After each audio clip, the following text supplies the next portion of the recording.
So what's up? Magandang umaga po sa inyong lahat mga kamanok. Once again, okay, nandito tayo upang syempre sumagot na naman sa inyong mga araw-araw na katanungan. Gaya nga ng sabi ko sa inyong mga kamamay, nandito lang ako para liwanagin yung inyong mga katanungan ay tinatanong tungkol sa pagmamanok. So isa lang palagi ang aking hinihiling, sinasabi kung kayo naman is pabalik-balik na rin dito at kung sa tingin po ninyo ay makakatulong ako sa inyong pagmamanukan, huwag niyo sanang kalimutan na mag-subscribe, mag-like, at mag-comment na rin sa ibaba ng video na ito. Okay? So kung nagawa niyo na po yan, simulan na po kaagad natin ang sagutan sa inyong mga katanungan. Alright? So ang una ko pong katanungan ay galing kay Leo Begino. Ayan, so 6 hours ago lang po ito. Tanong lang, Idol, pagbigay ba ng Lactamino tuwing pakain ba or may araw din? Salamat, Idol. Sana mapansin mo. Solid mong manunood na subscriber from Teresa Rizal. Okay, so ako po, ang pagbibigay ko po ng Lactamino SE sa aking mga alaga is pwede po itong 3 times per week. Hindi ko po ito inaaraw-araw kasi masyadong magastos. Konti lang naman yung laman yan eh. Konti lang yung laman kung aaraw-arawin natin masyadong magastos. Okay? So, kung akong tatanungin po ninyo, kasi actually, itong si Lactamino, rich in amino acid po ito. And kapag ang suplemento po ay mayaman sa amino acid, so ito po ay nagbibuild ng pangangatawan. Kaso lang, yung mga suplementong ganito, kulang po ito sa probiotics. Make sure nyo mga kamanok, bago kayo mag-focus sa pagbibigay ng ganyang klaseng mga vitamina, amino acid, vitamin B12, calcium, o kung ano pa man, make sure na may magandang absorption yung katawan ng inyong mga alaga. So mag-invest po kayo sa mga supplements na merong probiotics. Okay? Yan po ang makakatulong sa pangangatawan ng ating mga alaga upang i-absorb, okay, sipsipin, makuha yung mga vitamina na pwede nyong ibigay sa inyong mga alaga. Kasi yung iba dyan, nakikita naman nila na yung kanilang mga alaga kulang sa vitamina ng probiotics, patuloy ang bigay nila ng kung ano-anong mga vitamina kaya hindi na-absorb. Yung iba nagtataka, maganda naman yung pagkain, yung vitamina naman binibigay ko pero ayaw bumulto. Yung pala ang problema, kulang sa gut health o kulang sa magandang absorption sa probiotics. Kaya po lagi kong ini-advise sa inyo, gumamit kayo ng fermented Jackie Oats kasi ito yung kompletong feeds o sabihin ko na rin supplements na talagang halos lahat ng kailangan ng manok is nasa kanya na. At anong maganda dito, budget meal pa po ito. Kasi bibili ko yung mga supplementong ganyan ang mamahal, kukunti naman. Hindi nyo magagamit yan in the long run. Okay? Kasi kung ikaw ay isang tuka, hindi ko naman sinasabihan kayo na kung ano, syempre, be practical tayo. Ang gusto ko, makuha nyo lahat ng vitamina pero sa konting halaga. So, fermented Jackie Oats, gamitin nyo po yan. So, kung itatanong mo sa akin kung kailan ba dapat gamitin ng Lactamino, ako, every other day or 3 times per week lang po. Okay, ang ginagawa ko dyan, halo po sa pagkain. Ilang patak lang po yan. Alright, so maliwanag tayo dyan kamamay, ha? So, next question tayo. Okay. At ito galing kay Epoch TV. Kamamay, tanong lang po, Idol, ano kaya ang dapat kong gawin sa nokis ko na may halak paggabi? Okay, sa umaga, wala naman, malakas naman kumain. Yung halak lang talaga paggabi, salamat po, kamamay. Okay, so yung halak po kapag kagabi, maganda po itong, maganda po itong time para malaman po natin yung mga alaga natin kung may sakit ba o ano. Sa gabi po kayo magbisita ng inyong mga manok. Humaharok po sila sa gabi. So, at that time, wag niyo muna silang gagamutin kasi nagpapahinga sila eh. Okay, mas maganda bukas ng umaga. So, tatandaan mo, pwede kang maglagay dyan ng markings. Okay, itong manok na to, ito nasa TP number 5. Ito yung may halak. Bukas ng maagang maaga, possible mga alas 6 bago ako magpakain, kailangan natin itong madiklag. Kung sinabing diklag, yung ilong nito, check natin kung may natulong sipon. Pero kalimitan naman, pag may halak, wala pong sipon yan. Okay, kasi ang sipon, lumubog na doon sa pinaka-tracheya ng manok. So, kinabukasan, kumuha kayo ng Bactidol, cotton buds, at antibiotic. So, advice ko po is Amtil or Trifast. Yan gagamitin natin antibiotic for 5 to 7 days. Ngayon, ilalabas niyo po yung pinaka-trachea niya, may butas po yun at nandun po yung malagkit na laway na hindi po kayang ilabas mismo ng manok lamang. Okay, kaya po nagtatagal ang sakit ng manok. Kaya mapapansin niyo pumipisik na ganon kasi gusto niyang ilabas. Yun ang kakayahan ng manok o yun yung paraan ng manok para i-spit yung malagkit na laway. Kaso minsan talaga, hindi po nila kayang ilabas yun kasi masyadong malalim.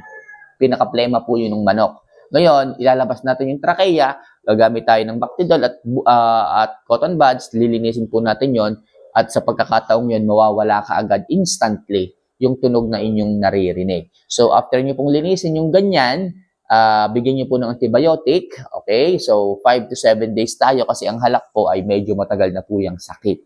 So, gawin nyo lang po ito everyday at makikita nyo po after 1 week, yung development ng manok, magiging maayos, masigla ulit sila. Alright? So, next question tayo. Sana maliwanag tayo dyan kamamay, ha? Okay, ito naman galing kay Jeremy Manuel.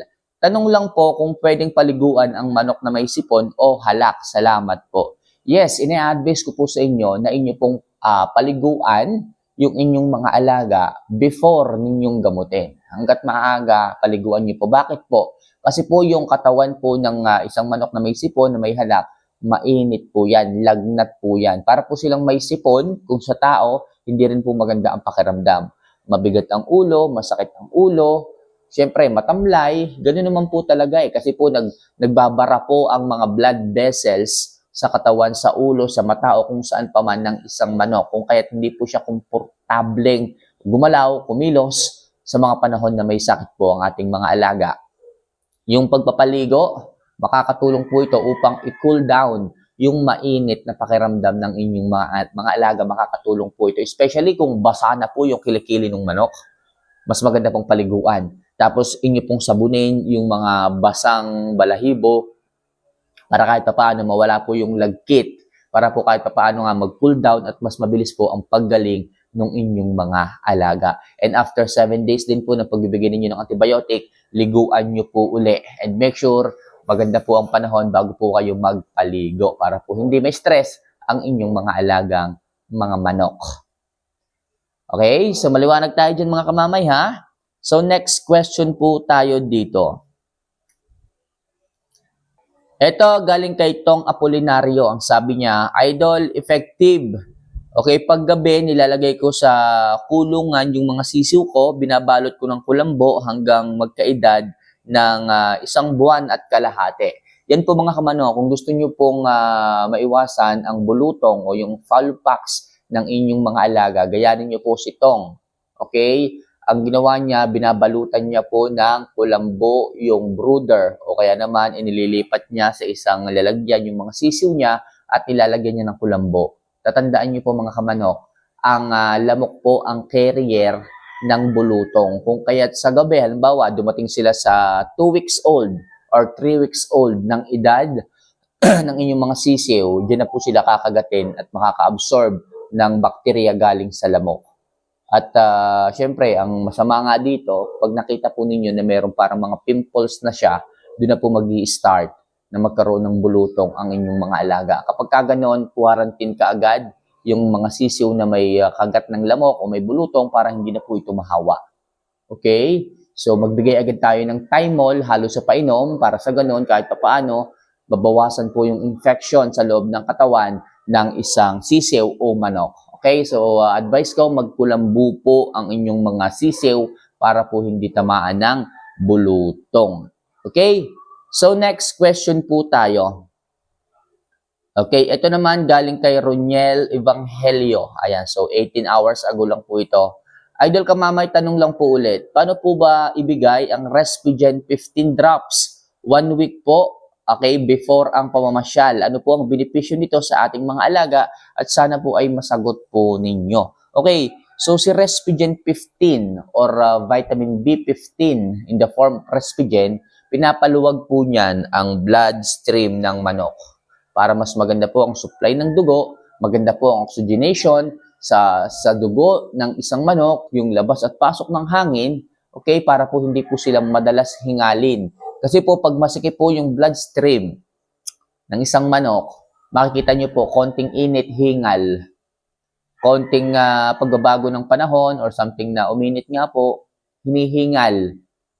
So gusto nyo ba yun? Stress yung manok kapag kaganon. Pero kung siya po ay mayaman sa B15 o Respigen 15, okay, so lumuluwag po ang bloodstream ng manok, kung kaya't kahit magpabago-bago ang panahon, hindi po siya ganon, may stress kagad. So yan po ang magandang epekto ng Respigen 15 sa ating mga alagang mga manok. So idol, sana nakatulong yung simpleng tips na to pagdating sa iyong pagbibigay ng Respigen drops. Okay, so 7 drops lang po sa bibig and goods na po yan. Okay, so mga kamanok, sana kahit paano makatulong ang simpleng kasagutan ko sa inyong mga katanungan and syempre kung ikaw man is may katanungan din, newbie ka man o kung ano pa mang status mo sa pagmamanok, nandito ako para gabayan ka. So lagay mo lang yan sa comment section at pag-usapan natin yan sa susunod nating pagkikita. So see you for our next vlog. Mahal ko po kayo. Paalam.